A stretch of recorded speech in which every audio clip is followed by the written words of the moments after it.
The Prophet ﷺ said that charity does not decrease money. Giving in charity does not decrease your bottom line. And he said that pardoning people does not do anything to damage your honor. And he said that to have humility is not debasing. It's not going to debase you. It's actually going to raise your station. And these three things go together because it's the opposite of what we expect. The first example is way more kind of immediate because we believe in the material world. We believe in numbers. We believe in dollars and cents, right? We forget about blessing and barakah. So we see $100. You say, if I give $100, that's it. I don't have $100 anymore. That's loss. Allah is saying if you give it, trusting in Allah, if you give it to charity, then Allah is going to bless that giving and make it return to you at least as much as what you gave, if not more. So that's a very, very spiritual practice. It takes a lot of spiritual maturity to be able to have that trust, to be able to give that $100 away, trusting that you're going to see it back and then some. It's completely the opposite of what we would expect, and so it demonstrates kind of the trust that somebody has or the lack of trust that somebody has. And pardoning somebody, the next part, the second third, pardoning somebody does not do anything to a person except raise them in honor. Why is that suitable? Why does that fit the context? Because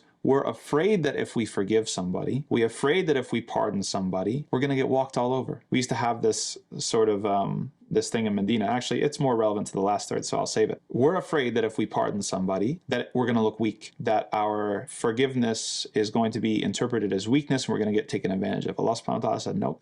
By giving this hadith of the Prophet ﷺ, the Prophet ﷺ said that if you forgive and pardon other people, it's only going to raise your honor. And the last part, being humble is not going to lower you or debase you, is only going to raise you. This is something we had a hard time implementing when we were in Medina, because as religious people, we were all ready to be all about the humble, meek, student, whatever. But we found in that society that didn't do anything for us. That you kind of had to be a jerk if you wanted to get your rights.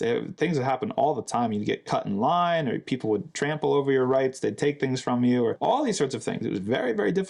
And some of us caved in, realizing that if I just act like a tyrant and a jerk, people will respect me and I'll get what I want. You bust in, there's a huge line of people waiting, you start making a fuss, and then you get to the front of the line and you get what you want. That's how it worked. But the Prophet ﷺ said here, that's not the way. That a person of faith shouldn't cave into those sorts of things. That if someone is humble, that it's only going to raise them in status, whether you see it immediately or not.